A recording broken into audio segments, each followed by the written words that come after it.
LGD's turn to ban.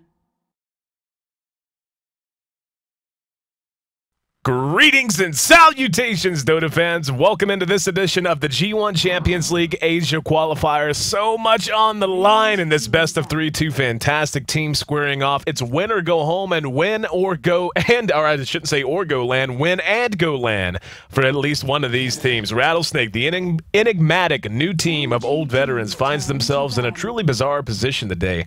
Not only is it win or go home, it's win and go land. As I had mentioned, Rattlesnake, led by Lanham, a former E-Home fame, has been one of the more interesting stories of the Asia qualifiers so far. They entered play as a Phase 2 invite where they went on to 2-0. Gizmo Gaming and MUFC on their way to advancing, and their winning landed them amongst the huge names of Orange, LGD International, and LGD China, and it didn't take them long at all to prove that they deserve to have their name right amongst those other big names, as they were able to dominate Orange 2-0 in their first match here in Phase 3. A loss to LGD International afterwards, though, has left them sitting at 1-1. A win here today would move them to 2-1, tying them with Orange for first place, and they have that head-to-head advantage over them. So a loss would drop them to 1-2, tying them for last place against LGD International, who beat them. So what it comes down to is Rattlesnake is in this bizarre situation. If they win here today, they finish first in the group and advance directly to the LAN finals. Don't have to play any more matches in Phase 3.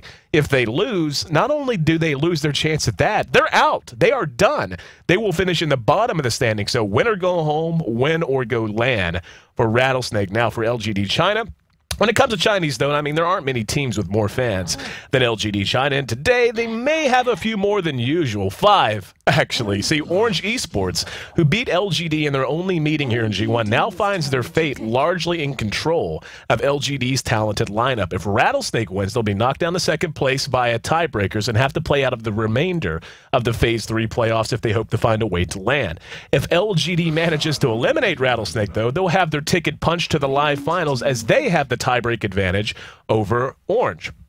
Now, beyond that, their counterparts, LGD International, they have a stake in this match too, one which will have them pulling for their brothers in arms even more than usual. If LGD China loses, it'll drop them into a tie for last place in the group against LGD International. And since China won the head-on-head meeting between those two brother and sister organizations, that would mean that LGD International would be eliminated if Rattlesnake manages to advance. I know, you need a flow chart. I mean, this is some complex stuff. But the bottom line is this. Rattlesnake, if they win, they go LAN. If they lose, they go home. LGD, if they win, Orange ends up going to LAN. If they lose, they end up eliminating their brothers, and Rattlesnake goes directly to LAN. So, yeah, a lot on the line for absolutely every team. And it's really awesome that we have such a well-designed, I should say, group stage where you can have so much riding on just one best of 3 for absolutely every team. Literally, every team in the group has something that is going to be determined based on this match. So with that out of the way, how about we talk about the bans and the picks? We see Magnus and Keeper of the Light taken out by LGD, Lone Druid and Nyx Assassin taken out by Rattlesnake. But, oh man, looking at Rattlesnake's front 3, that is an extremely strong front 3. Now, I mean, let's not sleep on Lifestealer and Shadow Demon. But with Bad Rider and Clockwork, you think they're going to have a little bit of reach? You think maybe they're going to be looking to take fights fairly early on with a Darkseer as well? LGD looking for... I mean, LGD so far has drafted a team that can deal with that. Lifestealer is a hero who does need a core set of items, and we're seeing some really creative ways that Lifestealers are being built of late. Shadow Demon, just a fantastic hero in every single situation, and really good against heroes like Bat Rider, like Clockwork, if he can get a disruption off after the lasso or after the hook shot lands and the cogs go down. And of course, Queen of Pain, a teamfight monster once she hits level 6. But what I already see out of Rattlesnake, and it kind of works against LGD in a big way. I mean, you've already got 3 extremely strong solo lane heroes. You could literally run any 3 of those heroes in mid. Kabu, who has been billed, and rightfully so, as one of the best and most surprising Clockwork players to emerge over the last month as a hero, or excuse me, a player on a hero, if he does wind up on the clock, that we want to keep our eyes on. He has played a phenomenal Clockwork throughout the entirety of Phase 2 and on into Phase 3. And now with Darkseer and Bad Rider, I mean, they have so much flexibility and versatility in their lanes. What I think might end up happening is we may end up having an offensive trialing featuring that Clockwork. I mean, you can also do it with Darkseer, but then again, there's that really crazy lane that you can run where you run a 2-1-2 and you end up putting a Darkseer and a Clockwork against the defensive tri-lane, and those two heroes working together can actually confound the hell out of a defensive tri-lane if it's not extremely well run. And we can see the bans that Rattlesnake is pouring on now. Yeah, they're going to go ahead and take out the Brewmaster to go with the Lena and the Leshrac. Lena and Leshrac, obviously, you don't want to let those heroes fall into LGD's hands, given they are looking for high-tier supports, and those two heroes work superbly, with Shadow Demon just being able to follow up Disruption with a Light Strike Array or a Split Earth. And then the Brewmaster you take out because, hey, that's a teamfight monster. He can teamfight really well at 6. He can hold towers. Brewmaster's the kind of hero that I always tag as an anchor hero. Like Darkseer, not so much. Darkseer, I mean, obviously, he fights really well under his own tower. He fights well early on, especially if he can get up to a quick level 9 or 10 when you start seeing that first point go into wall to complete the vacuum wall combination. But more than anything, you have a Brewmaster, it is just about impossible to engage into him unless you go all in. I mean, obviously, if you throw everything at him and you feel confident that you can isolate him and bring him down before he uses Split, but given how quick the cast time on Split is, it's a lot easier said than done.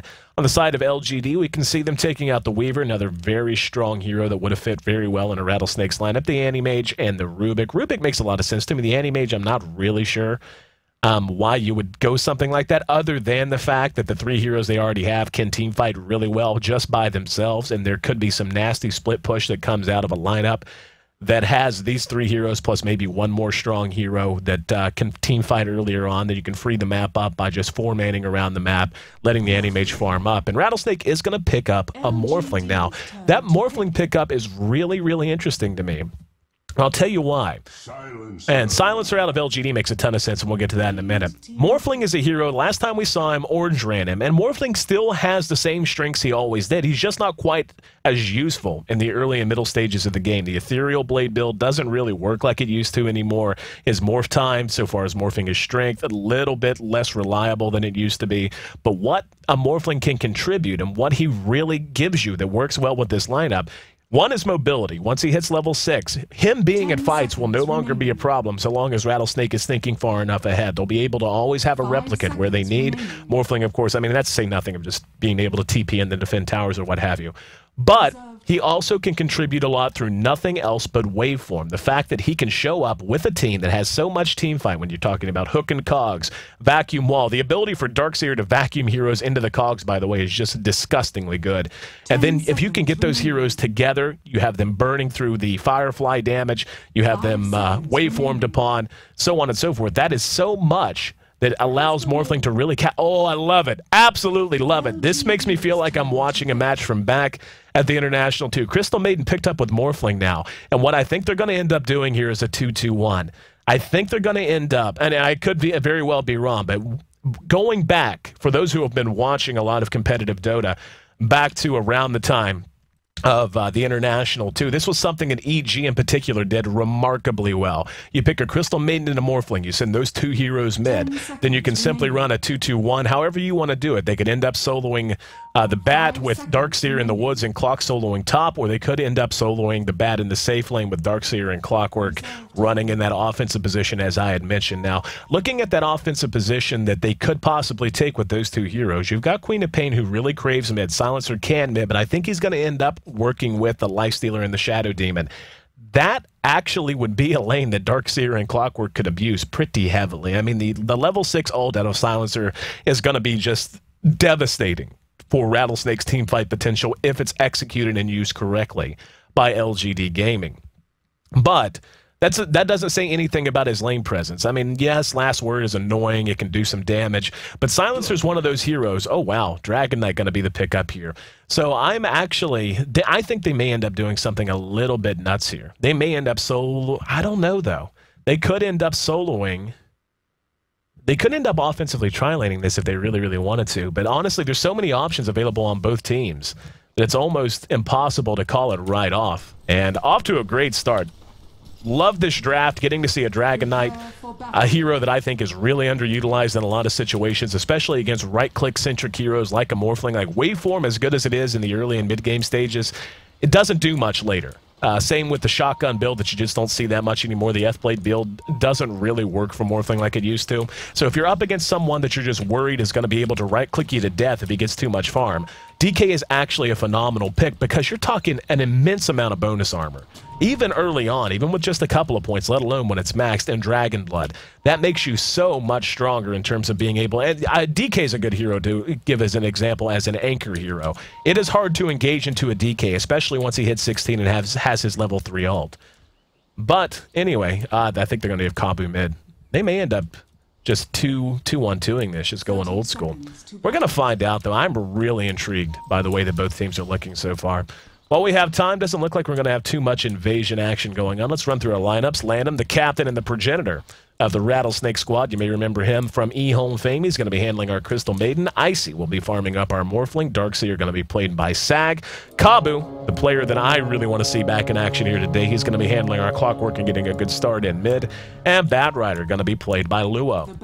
On the other side of the river, we've got Long DD handling our Shadow Demon. Dragon Knight going to be played and farmed by Sylar. We're going to have Yao playing on our Night Stalker. Our Night Stalker, that's what that is, obviously. Jeez, what's wrong with me? Our Life Stealer, I should say. DDC going to be handling our Queen of Pain, and Silencer going to be played by Zhao 8. Now we can see our Batrider did make his way over into the Dire side. He is using Firefly to get himself back to safety. He's trying to be cute there. And DDC up against Kabu here in mid. It is going to be a long lane Darkseer, so no surprise there. This Batrider might end up just dipping into the jungle, which I have no problem with at all. It's a very safe and stable way to handle things. Sag, as so long as he stays careful, should have no problem keeping himself safe. Now, this is where things get a little bit chancy for me. Putting this Lifestealer out here up against this Crystal Maiden and against this Morphling. Yes, he shouldn't have no problem getting experience. The ability for him to get any sort of real farm, though, gonna be handicapped entirely. And you know, it makes sense to send him here just because Rage is going to allow him to get out of trouble if he gets frostbitten. You know, that the combination early on that makes these two heroes, Crystal Maiden and Morphling, so potent together just is not going to be able to do much, given it is magic damage and magic abilities. But yeah, this is going to be the story of his life. He's going to be blocking creeps, trying to get some creep equilibrium under control and soak up some experience. We can see that we already have a couple of wards out blocking the whole camp here, as well as one right here. But he is not going to be getting farm to speak of at all.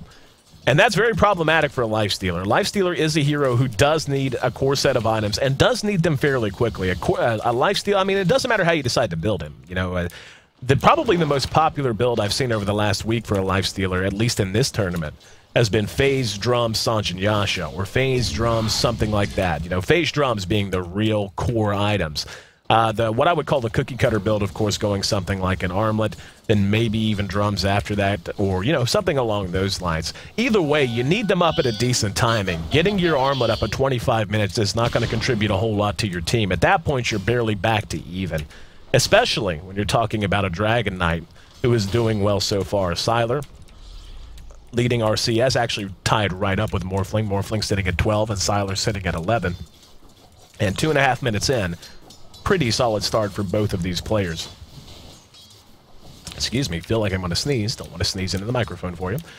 But in the late game, again, it's very hard to call exactly who's going to come out ahead, at least in terms of the pure right-click carry potential. I see on our Morphling, I mean, just the ability to morph all of your stats into agility, get that attack speed, get the armor that comes with that morphed agility as well.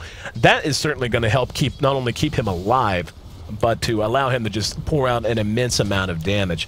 But again, Dragon Knight, and haven't really been taking a look yet. He's gone 1-1-1. That's pretty typical, I think. I'm actually a little surprised he got a point in the Dragon Blood this early.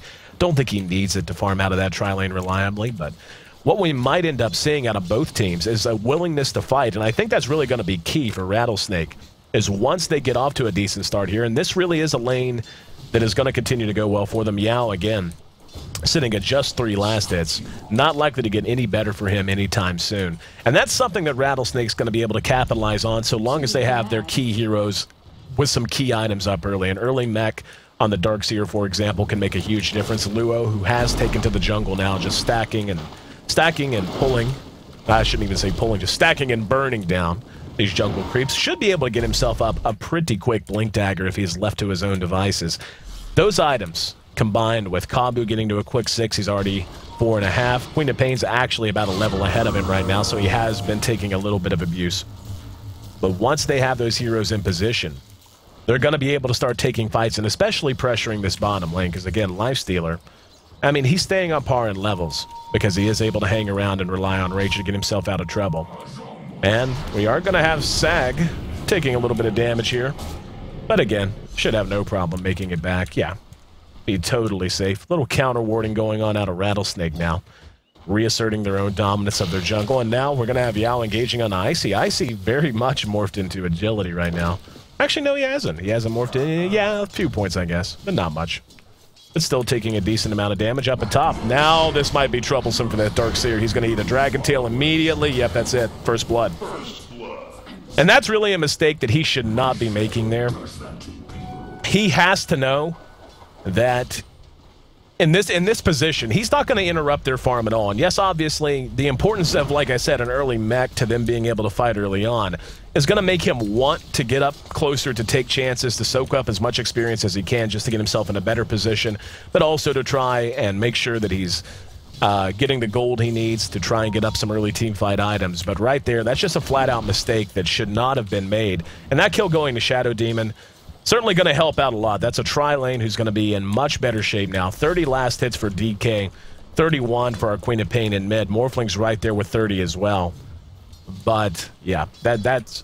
I'm really surprised Sag made that mistake, actually. I mean, again, he has to know that they're going to be looking to shut him down once they get a few levels. They have a ton of kill potential when you're talking about a silencer and the amount of single target damage he can pour out, as well as the disruption and the soul catcher to lead things off, and the long duration stun that is Dragon Tail. He only has 1 point into it, and even so, still very, very long. DDC is going to make his way bottom, looking to pre-rune at 6 minutes.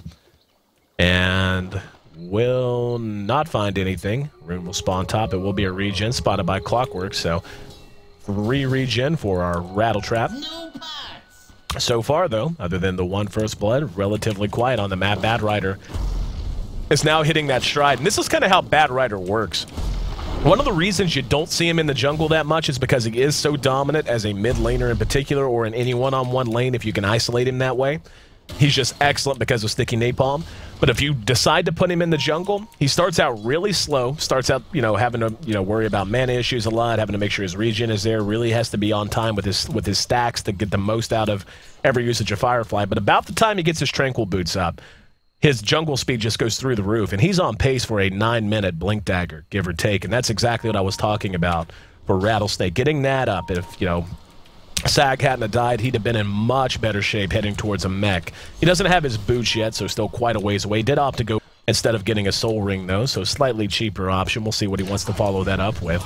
Lifestealer finding a little bit of farm now. He's just got 7, but right on par with his supports, I guess, so if nothing else. And that's really my big question mark for LGD. I feel like their other lanes are going phenomenally for them. DDC obviously having a fantastic start in mid, just crushing the Rattle Trap, really. I mean, Kabu, as good as he is, he's not going to overcome the inherent weaknesses that come with a Queen of Pain versus a Clockwork. I mean, the fact that he's got 17, even though he is, again, being crushed here in mid. I mean, you look at the levels. He's level 6.5, she's level 8. So you're talking 1.5 levels difference, to say nothing of more than double the CS for the Queen of Pain. But, I mean, so that lane's going very well for them. The tri-lane obviously going very well for them, with DK sitting at 41 last hits. He was part of a kill as well. Kill did go to long DD, but that's just going to help him get up something like Arc Boots all the much earlier, which is very important if they do want to start taking sustained pushes or sustained team fights in the near future. But Yao really, I feel like, is going to end up feeling like a wasted pick for quite some time, and we see cheeky little denial by Lanham. Says, I don't need it, and I'm gonna make sure you don't get it either. Icy certainly doing a good job as well. Now, the way he decides to build is gonna tell us a lot.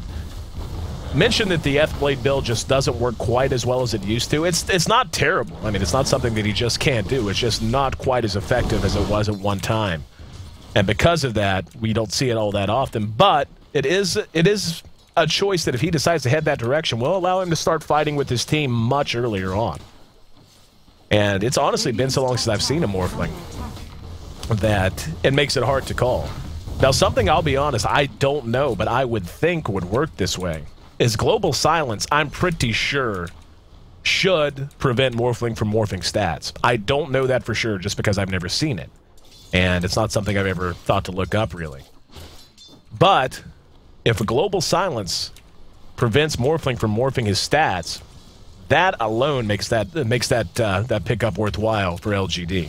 The fact that they have a reliable way to lock down the Morphling and keep him from morphing out of trouble early on gives them so much more ability to bring him down and to apply pressure to him. 9.5 minutes into this game, still no kills other than the first blood on the board. Treads, the option for Sylar. No real surprise in that. Treads up on the Queen of Pain as well. Kabu with his own bottle. He's got a set of Tier 1 boots. Lanham, Tier 1 boots as well. Bad Rider does have his Blink Dagger up. Thought it was going to be around 9. I assume it was around 9 by the time he had the gold. Now, how early they want to start putting this Blink Dagger through the pace is very important. Of course, we see he's already in position here. And Yao has got to be conscious of this. I mean, a Bad Rider left to his own devices, you know, it isn't some big secret or some unknown variable that a Bad Rider that is jungling and left alone in the jungle will have a Blink Dagger by 10 minutes in almost every case. And now we're going to see the TP up to top, actually. Thought Luo was going to hang around and try to catch this Lifestealer as he moved back in the lane, but not going to be the case now, as he has made his way to top. And he's joined up with Crystal Maiden as well. Lanham plus Luo and Sag going to try to make something happen here. Now, this is a clutch fight for them. If they get up here and make the mistake of giving up a couple of kills, this is going to get the DK very far ahead. He's already level 8.5, Silencer's level 4, level 5 on Shadow Demon. The experience very good on all of these heroes. Level 8 for Bad Rider, level 5 for Crystal Maiden, just level 3 on Sag as of now. Doesn't have a single point into Vacuum. Something worth mentioning as well. And here we go. They're going to try and catch Zhao 8. Zhao 8, oh, well, he blinks. He's just going to go ahead and grab Sylar. Went past the easy target. Good disruption. Talked about that during the draft. Now the counter initiation on the Lanham. Do they want to fight it? Flame Break is there. Knocks Sylar back. Icy has made his way up too, but now the entire squad of both teams making their way to this piece of real estate. Top lane looking to be a battlefield real soon. And I talked about that during the draft, how well Shadow Demon was going to work in that regard. If you're able to get off a disruption, once a hero is either caught with the lasso like we saw there, and it works just as well whenever you have someone who's hook-shotted onto and caught in the cogs, just buy time. Just allow your team to get into a better position to fight and take away that surprise factor. Take away that, got your nose kind of a factor. Now we're just going to see LGD go for this. Sylar level 8 should have no problem bringing that tower down. Now the hook's going to come in. Kabu actually has got nothing down. Another disruption is going to be there. Kabu making a run for it, looking for someone. Queen of Pain able to blink away. Kabu just got kited to death. Bad Rider, though, chasing down Long DD. He's burning down Zhao 8 in the meantime, now forced to rethink things, making his way back down to the river. DDC was pursuing him. And that's a 2-for-0 trade. Shadow Demon able to barely make it away. And that was a very rare misplay coming out of Kabu. Kabu basically went into that fight and accomplished nothing. He got kited to death and really just did nothing. And that, if you've seen him play so far here in G1, you know that's surprising. The guy has been clutch for the most part. That time, though, LGD doesn't only make it away, they make it away big victors. They get the Tier 1, add 2 more kills to their total. And looking at the gold graph, we can see 12 minutes in, coming up on 2,500 gold their advantage, 2,000 experience their advantage now as well. Now with them, again, Rattlesnake is in one of those situations. Crystal Maiden is not a hero who scales particularly well into the late game. I mean, her ult does damage, that's fine. If she gets, if she has something crazy like 3 early kills and is able to just get a little bit ahead, she can be really effective. But really where she shines, there we go, is in the early game and in the laning phase. And really, I can't say she was wasted. I mean, she kept the Lifestealer off of farm forever. And in fact, we can see Yao still hurting in that regard with just 18. But we didn't see a lot of her kill potential. Oh, Lanham and Luo, they were spotted out there. Now we're going to see LGD back off, just not feeling confident. I honestly think they could have just blown Lanham up and gotten away. But playing it safe instead, and they're going to go after Icy. Icy waveforming down. Now he has no escape because of that. Here we go, open wounds. TP reaction is going to be there immediately. Can they clean him up? Crystal Maiden is there. Nope, nope, never mind. I thought she was coming. She was not. But Queen of Pain is the one I meant. Excuse me. And yeah, that's a very important kill. Bringing down the Morphling. He's actually going for a BKB first. That is bizarre to me. That is bizarre to me. Silence goes through BKB. So you can't, like, BKB before a fight and rely on that to keep global silence off. They don't need... I mean, Morphling survivability is already going to be hampered as it is. Not building damage now just feels like a gigantic mistake for me. And Queen of Pain manages to get herself another kill just kind of for fun, I reckon. And she's going to be able to deny this tier 1 top. Yeah, that's exactly what she's going to do. This is just a really well-executed game so far out of LGD. Their mistakes have been few and far between, if at all. To tell you the truth, I don't know that they've made a mistake yet. Their reactions have been dead on the money. And is Sylar actually going to build a Shadow Blade? Is that really what he's going to grab here? I kind of hope so. I've never seen that on a DK before, I don't think. It makes sense. I mean, it gives you a little bit of more mobility, the ability to team fight earlier on. He's got a casual cloak as well. That cloak, a very nice reaction, very cheap way to mitigate some of the damage that is going to be coming out of Rattlesnake between the Firefly Burn, Waveform, Crystal Maiden, and her whole skill set plus ulti, Darkseer, Vacuum Wall, etc. Just a very cost-efficient way to help take some of that edge off. And that has got to be really the big worry now for Rattlesnake. This is, you know, at 20 minutes, they want to be feeling strong. And unless something changes drastically in the next 5, that's not going to be the case. And then you start running into the problem of, okay, they're going to have BKB soon. Okay, their magic resistance is going to be getting very high soon. When that happens, what does this lineup do to try and buy time for Icy? Icy, again, going for his own magic resistance with the BKB. But he needs right-click. Like, he is their late game. That's it. Him plus Clockwork and Darkseer, really. I mean, Bat Rider, obviously, but, I mean, when you're talking about the kill potential, or the damage output, probably the more accurate way to put it, if they want to have any chance to survive through the mid-game, Morphling has to have his team freeing up space and making sure he finds his farm. And if the magic resistance comes out on LGD before Morphling has any damage built, they're just not going to be able to fight. And LGD is recognizing this already. This is why they're running as a group now. Even though they could extend the laning phase, they could just continue to farm their carries. Yao on his way to an armlet, so he will be going much more mid-game centric with his phase. Oh, Lanham. Crystal Maiden going back to base the hard way. No reaction there. And probably for the best. That's a free kill. Now they're going to be able to pressure this tier 1 bottom. I don't know that Icy can do anything about him. We can already see, I mean, really smart warding already coming out from LGD, keeping an eye on anyone who's going to be coming from behind the tower. Sylar. And this is, I love, just mechanically right thing. Sylar getting himself behind the tower here. That's going to allow him to zone out Icy if he decides to re-engage before the creeps come up. Makes it much harder to deny. And there's going to be, oh, wow, Lanham's just going to die. Don't know what the plan was there. Kabu hits a hook, but unable to follow it up. Disruption onto Kabu. And LGD happy to just take what they've got. Luo looking for a target. He might find long DD. Just exposes himself. Now here comes Queen of Pain looking at Kabu. No tower there to help them. Icy up in the woods. Here comes Sag. Open wound's going to catch Sag. He did manage to surge Kabu, but no way Sag makes it out. And this game is officially getting out of control. This lineup that Rattlesnake drafted is not a lineup that could afford to be losing fights right now. And things have just not gone their way.